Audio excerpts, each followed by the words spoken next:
Once, upon a midnight dreary, while I pondered, weak and weary, over many a quaint and curious volume of forgotten lore, while I nodded, nearly napping, suddenly there came a tapping, as if someone gently rapping at my chamber door. "'Tis some visitor," I muttered, tapping at my chamber door. "Only this, and nothing more." Distinctly I remember it was in the bleak December, and each separate dying ember wrought its ghost upon the floor.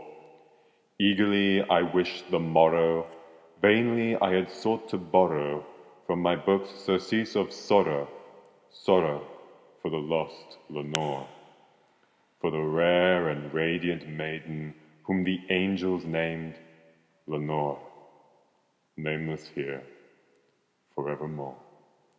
And the silken, sad, uncertain rustling of each purple curtain thrilled me, filled me with fantastic terrors never felt before, so that now, to still the beating of my heart, I stood repeating, "'Tis some visitor entreating entrance at my chamber door." Some late visitor entreating entrance at my chamber door. This it is, and nothing more. Presently my soul grew stronger, hesitating then no longer. "Sir," said I, "or madam, truly your forgiveness I implore, but the fact is that I was napping, and so gently you came rapping, and so faintly you came tapping, tapping at my chamber door, that I scarce was sure I heard you. Here I opened wide the door. Darkness there, and then nothing more. Deep into that darkness peering, long I stood there, wondering, fearing, doubting, dreaming dreams no mortal ever dared to dream before. But the silence was unspoken, and the darkness gave no token, and the only word there spoken was the whispered word, Lenore. This I whispered, and an echo murmured back the word, Lenore. Merely this, and nothing more. Back into the chamber turning, all my soul within me burning, soon again I heard a tapping, somewhat louder than before. "Surely," said I, "surely that is something at my window lattice. Let me see then where thereat is, and this mystery explore. Let my heart be still a moment, and this mystery explore. 'Tis the wind, and nothing more." Open here I flung the shutter, when, with many a flirt and flutter, in there stepped a stately raven of the saintly days of yore. Not the least obeisance made he, not a minute stopped or stayed he, but with mien of lord and lady perched above my chamber door, perched upon a bust of Pallas just above my chamber door, perched and sat, and nothing more. Then this ebony beguiling my sad fancy into smiling, by the grave and stern decorum of the countenance it wore. "Though thy crest be shorn and shaven, thou," I said, "art sure no craven, ghastly, grim, and ancient raven, wandering from the nightly shore. Tell me what thy lordly name is on the night's Plutonian shore." Quoth the raven, "Nevermore."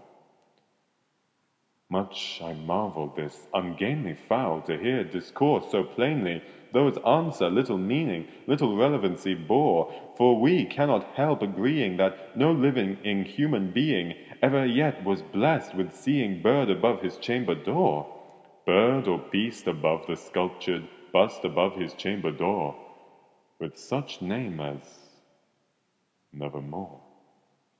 But the raven, sitting lonely on the placid bust, spoke only that one word, as if his soul in that one word he did outpour, nothing further than he uttered, not a feather than he fluttered, till I scarcely more than muttered, "Other friends have flown before. On the morrow he will leave me, as my hopes have flown before." Then the bird said, "Nevermore." Startled at this Stillness broken by reply so aptly spoken.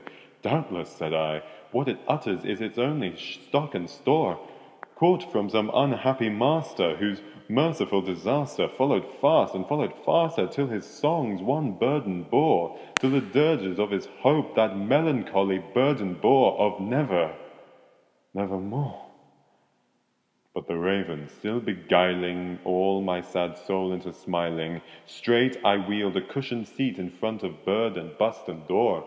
Then, upon the velvet sinking, I betook myself to linking fancy unto fancy, thinking what this ominous bird of yore, what this grim, ungainly, ghastly, gaunt, and ominous bird of yore meant in croaking, nevermore.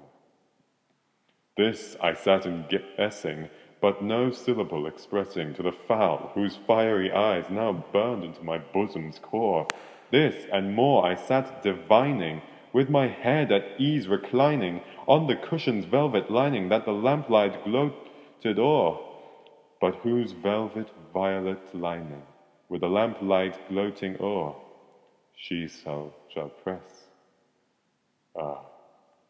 nevermore. Then, methought, the air grew denser, perfumed from an unseen censer, swung by seraphim whose footfalls tinkled on the tufted floor. Wretch, I cried, thy God hath lent thee, by these angels he hath sent thee, respite, and nepenthe from thy memories of Lenore. Quaff, oh quaff this kind nepenthe, and forget this lost Lenore. Quoth the raven, nevermore. Prophet, said I, thing of evil, prophet still, if bird or devil, whether tempter sent, or whether tempest tossed thee here ashore, desolate yet all undaunted, on this desert land enchanted, on this home by horror haunted, tell me truly, I implore, is there balm in Gieland? Tell me, I implore. Quoth the raven, nevermore. Prophet, said I, thing of evil, prophet still, if bird or devil, by that heaven that bends above us, by that God we both adore, tell this soul with a sorrow laden, if within the distant Aidenn it shall clasp a sainted maiden, whom the angels name Lenore, clasp a rare and radiant maiden, whom the angels name Lenore. Quoth the raven, nevermore. Be that word our sign of parting, bird or fiend, I shrieked, upstarting. Get thee back into the tempest, and into the night's Plutonian shore. Leave no black plume as a token of that lie thy soul hath spoken. Leave my loneliness unbroken, quit the bust above my door. Take thy beat from out my heart, and take thy form from off my door. Quoth the raven, nevermore. And the raven, never flitting, still is sitting on the pallid bust of Pallas, just above my chamber door, and his eyes have all the seeming of a demon that is dreaming, and the lamplight o'er him streaming throws his shadow upon the floor, and my soul from out that shadow that lies floating on the floor shall be lifted nevermore.